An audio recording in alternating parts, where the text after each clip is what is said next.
Keep seeking the Lord. Keep seeking the Lord.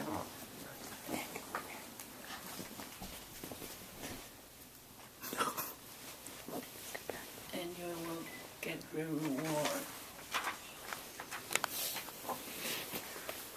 God gives so much to us. Health and love. Everything. So, husband and wives, don't get mad at each other. Just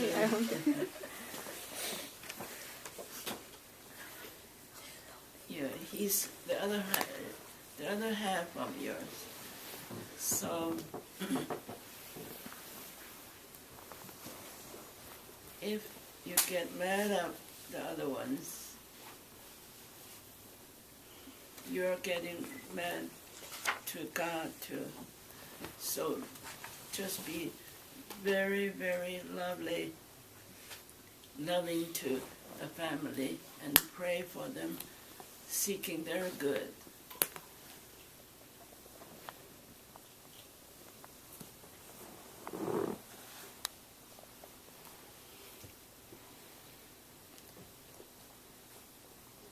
All those years I've been praying for each one of you.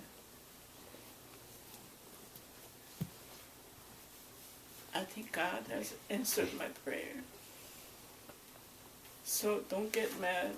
Just keep praying keep loving, and then you will get your part. I thank the Lord for it.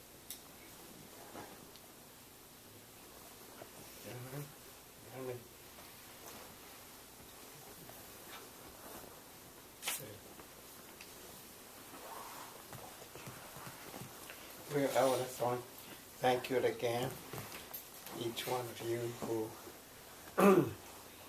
came, and we're glad, Chris, to see Samantha, Tessa Yes. this morning. They got on the train 5:30, and they got only a few hours of sleep last night in order to get here. So we're so happy, so thankful that they were here. For every one of you. David would have been here had it not been for the fact that Jessica is getting married in May, and he told me that it would, cost us so much for him to make 2 trips to the U.S. within 6 months. So he backed off at this time. I understood it. I said, I understand it. And so he's getting ready for his daughter's wedding in May. I think the date given has been given as May 18th, 2013. And we're all looking forward to that. Jessica will be our first grandchild to get married. So we don't want to miss that. We're going to plan our trip to Asia next spring so that we can be at her wedding in California in May. Well, I want to thank you, each one of you who have spoken nice words, encouraging words to us. And I don't really think that I deserve it, and I don't think I have done a good job as a dad. And I would like to borrow the words of this basketball star. what's his name? Lynn. Jeremy Lin. Huh? Jeremy Lin. Yeah, Jeremy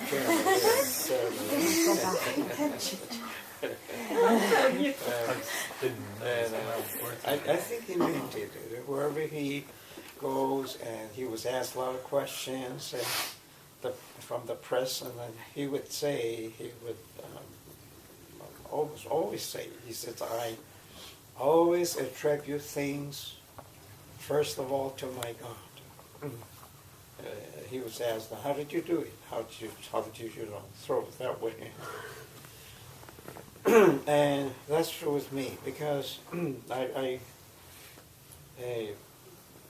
to be perfectly honest with you, I really don't think that I have done so much as a parenting, in parenting, as a father. On the contrary, when mom or grandma was in a coma, that sort of woke me up. Because until then, I wasn't really giving, much time and attention as I should have to the family, and especially to mom. I sort of left everything to her, and knowing that we have the oldest daughter, and she could handle a lot of things, so I sort of left things, especially when mom was in a coma. Ruth being the oldest, she virtually took over the job of mom, cooking, washing, everything. So I want to thank her for that too, and not forget it. That while I was praying, for mom's recovery, I repented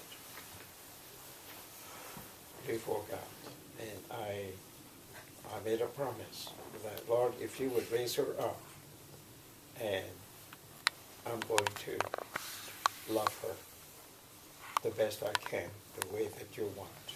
And so since then, I think I have grown also spiritually, and I have come to realize more and more, appreciate the value of love, or the inestimable value of love, and I come to know really love the greatest thing in the world, and it's more than anything. I think I was growing into that. I also realized that I was really going into the knowledge of God, and I come to know God not as, someone, you have a problem, you pray, that he would answer you, but really, as the Bible says, God is love.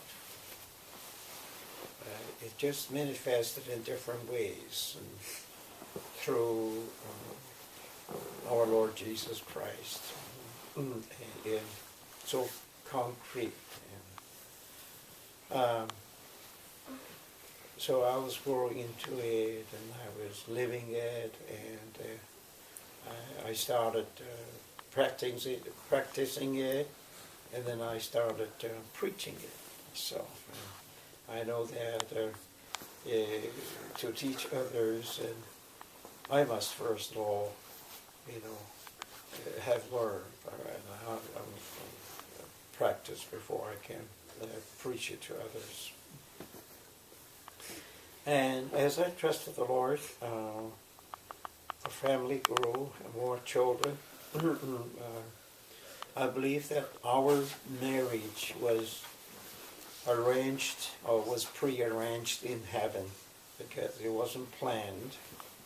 And as you will read in my autobiography, which hopefully will come out next year, and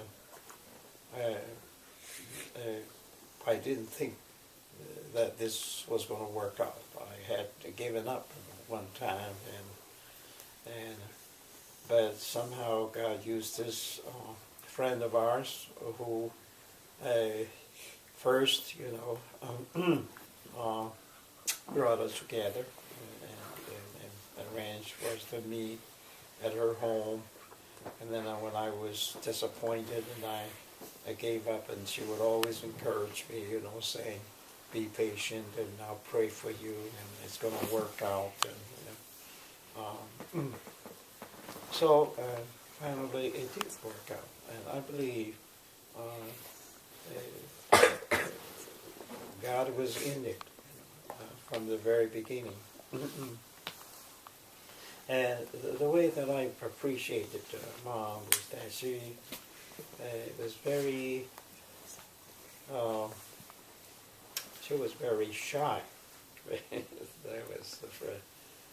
Of course, she was good looking. She was shy. She was quiet. Even to this day, we travel together, as John mentioned, and I'm always the talker, and she's always silent. But sometimes, people God uses her with her silence more than He has used me, because I've had the ladies come to me, and say, "Oh, I wish I were like your wife, Mrs. Chow." But nobody said to me that I wish I were like you.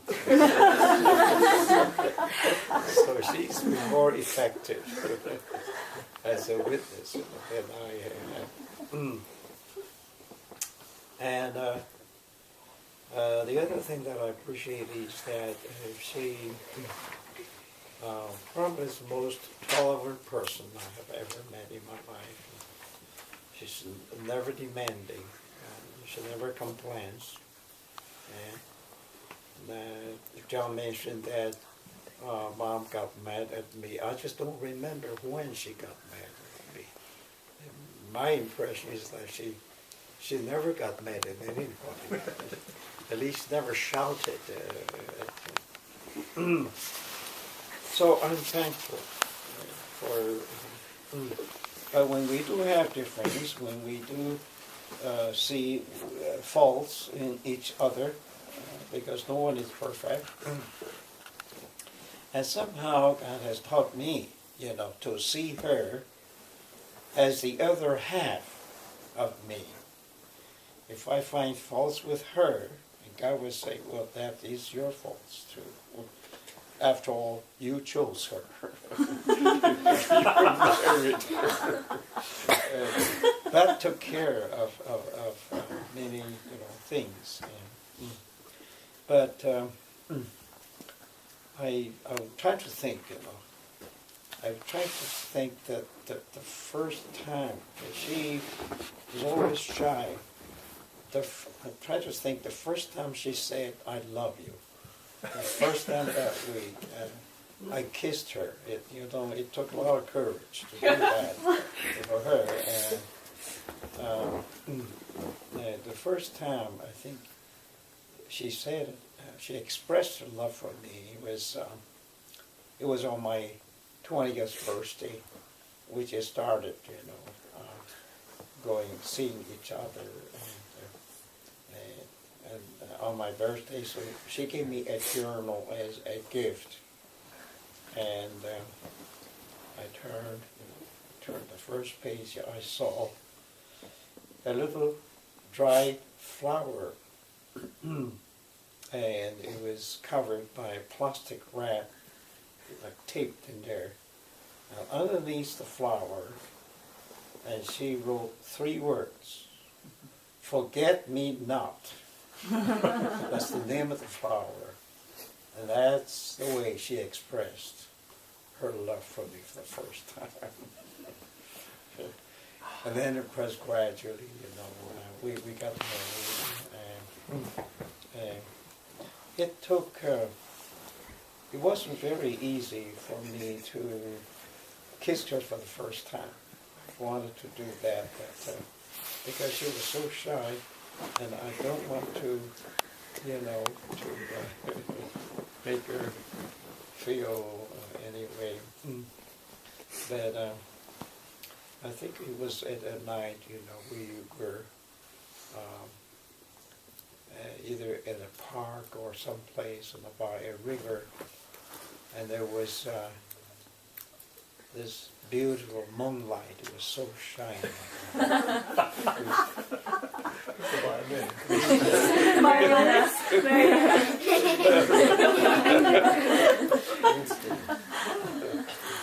Moonlight Sonata. So we sat on the lawn, and of course we say, and I put my arms around her. Show it.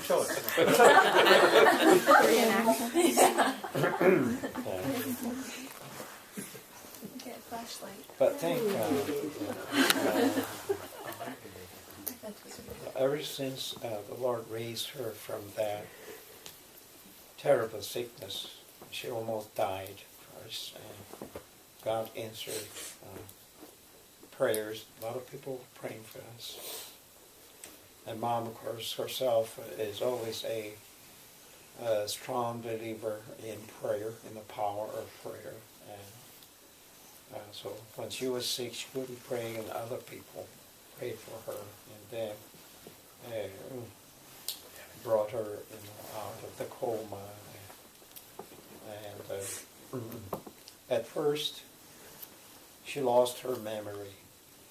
She couldn't remember anything, not even our house, the color of the car. I remember the first day she came home from the hospital, and she didn't recognize Martha. Martha was 1 year old. She said, "Who is this girl?" And the house and the car. So it took her about 6 months gradually for her memory to come back to us. And when the memory first came back, it's interesting. She started from not things, that happened the immediate future, but way back gradually. Yes. And until her memory was completely restored. Then, as I said, of course, I made a promise to God that I was going to, give more time, more attention to her, and I began to appreciate her more and more. And even to this date, and every night when I go to bed, I would kiss her. Every night to this date. And somehow, as I said, I grew into the love of God, and I began to know God, especially as love, the embodiment of love in Jesus Christ. And the more I read about Christ, the more I appreciate it. There's no one like that in the world. Okay? And when you summarize, when you condense everything he has taught, it's just one word, it's love, L-I. But it's love manifested in concrete ways. I guess I've been affected by that, and especially in the later years of my ministry, especially the last 20 years. I've been practicing it and as well as preaching it. And consequently, I find joy, I find peace, and it gave me hope because it has changed me, and because it has changed me, it has changed our marriage. It has strengthened our marriage. It has enriched our marriage, our life together. And then it, of course, impacted our children and the churches and people. And I want to thank God not only for you, each one of you, and that God has given you to be our children, our grandchildren, and God has also given us many, many spiritual children too. And you might travel to China the last few years, and wherever I go, almost every pastor, calls me Zhou Baba. They call me Baba or Mama. They, so we've been so blessed. And 60 years, it's a long time. Especially when I look around, I read studies, studies that most marriages end in divorce or separation, and that more and more children are living in single-parent families, especially in the last decade. The number of single-parent family has increased significantly, and so I think we've been blessed. We're really more fortunate. You and I'm speaking to all of you, including our grandchildren. Appreciate your parents and appreciate the life that God has given you and the homes and the love and that I can enjoy. And never take it for granted. You see, sometimes it seems that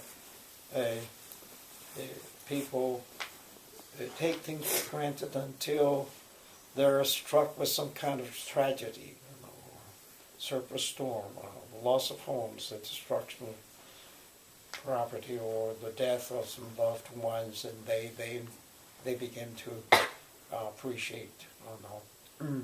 But never take it for granted. The older we get, the more I learn that even little things, I don't take it for granted. And the fact that we are here together, gathered,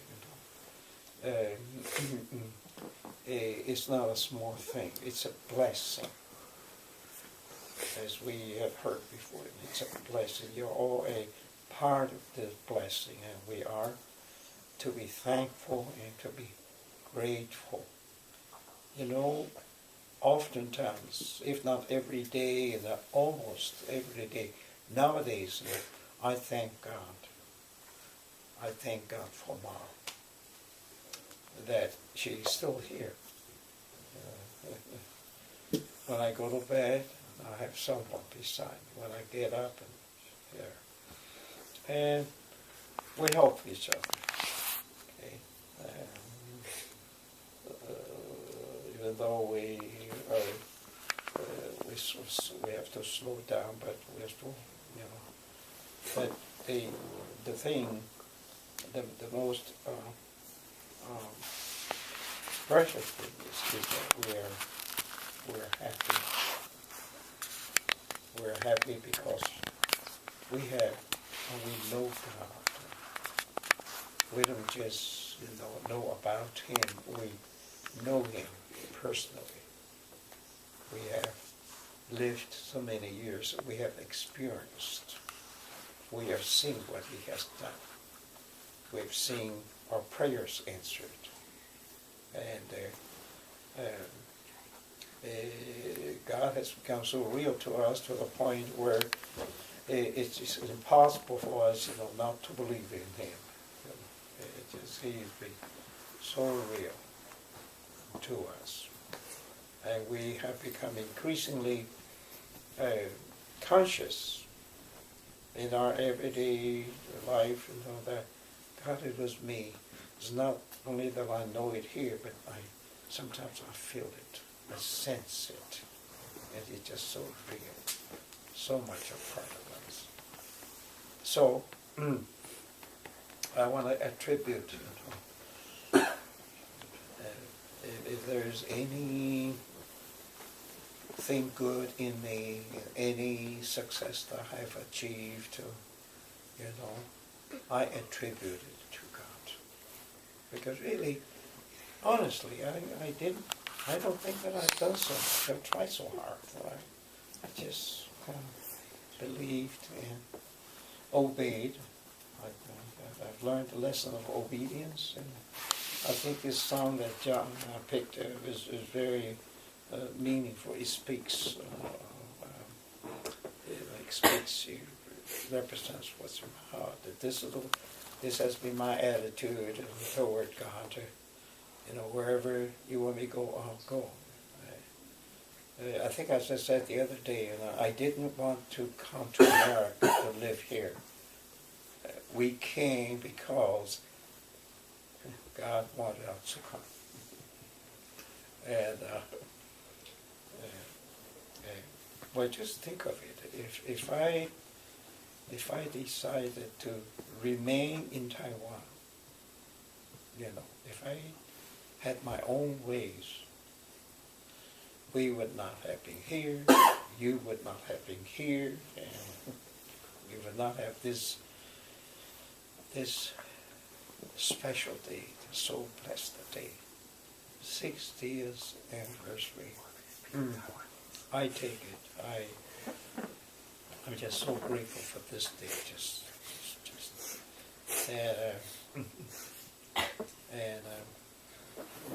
And by God's grace, and I'm proud to say that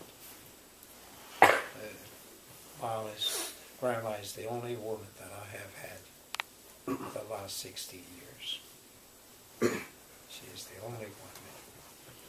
And according to the standards set by the Apostle Paul, what he says, when you select a pastor, and the elder in their church, and this pastor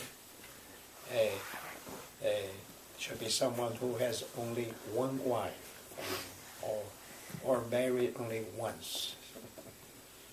I think I would qualify under that category. But again, not that I, have done it. We couldn't have made it without the grace of God, the help of God. So I want to encourage you, as I have always done that, those of you who are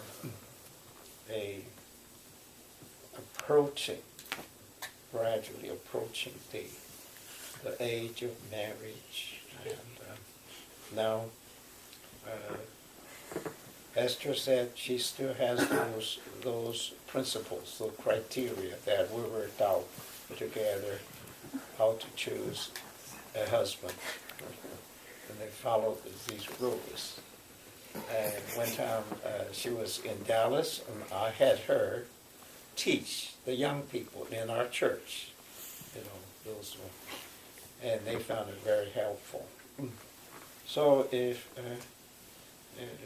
those of you who are growing up, and girls in particular, and boys too, you need to know how to choose a mate, a wife. Esther has those paper, and she'll be happy to make a copy for you if you're interested.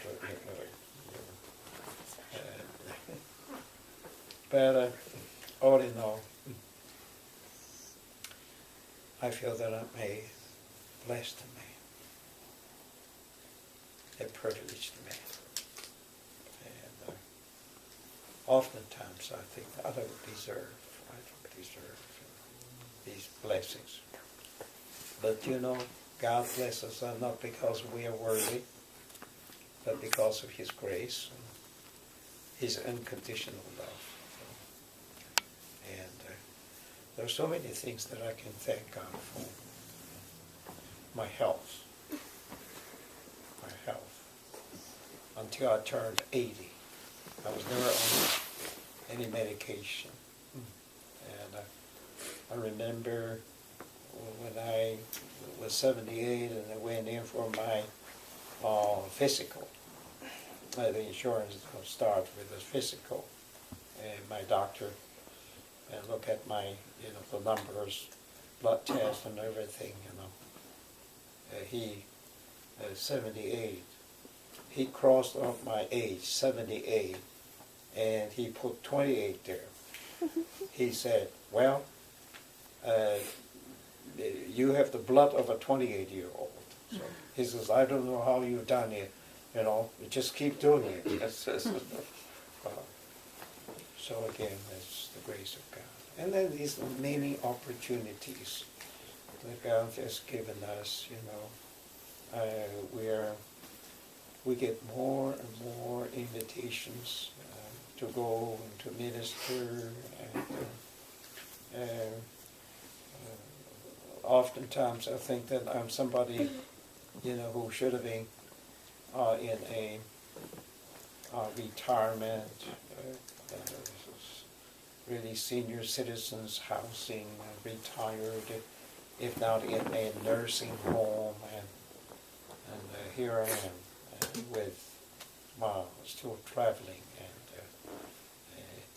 it's just that now she has to travel with that walker. We'll call her buggy wherever we go. And that little thing has traveled with us across the world. And also, when you check it in, it's free. They don't charge you for an extra ride. So we get to go. And so we enjoy life and we enjoy times like this together. And I want to encourage you,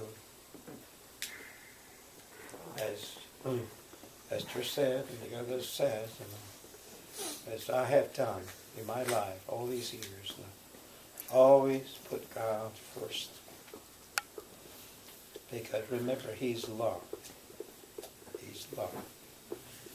And His will, His teachings, His commands, whatever He tells you, it's all because of His love. And you can never go around by obeying Him, as I have done. All these years, I have practically, gone to places where God told me to. And to say what He wants me to say. I know what He wants me to say. I know tonight I'm saying what He wants me to say. You see.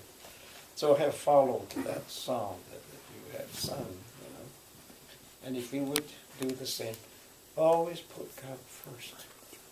Because after all, He's the source of all our supply, including money. Believe what I say. Even though I don't have a lot of money in the bank, I tell you, I'm never short of money. I'm not being on salary, but it seems that my account in the bank, there's always something there. There's always enough for me to draw, even though I don't get paychecks. Okay, but now we get Social Security checks, but only in small amounts, and yet we never lacked anything that we need to this day. And then family second. Remember, put your family second. Family is the most precious thing, after God. And I, for a while, neglected family, but God took serious illness on the part of Mom, Grandma, to wake me up and pay more attention to family. And I like what this new CEO of Yahoo, this lady, I forgot her name. She was interviewed on the television, and that's what she said. I put God first, my family second, and business third. She's already CEO of Yahoo.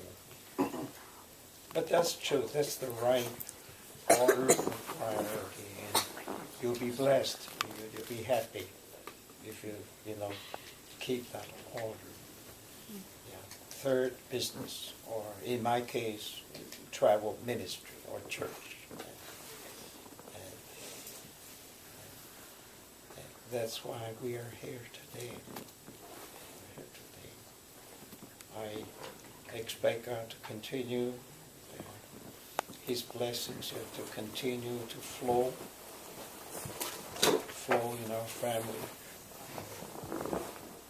through many generations to come. I believe that. And I want to include, of course, the spouses of our children. And I want to thank God for each one of you too. And God has really blessed us with good son-in-laws and daughters-in-laws. So we are very, very grateful for each and every one of us. And you all turned out to be much better than I expected. To God be the glory. What was that? All I can say is to God be the glory. Hallelujah. To God be the glory. To God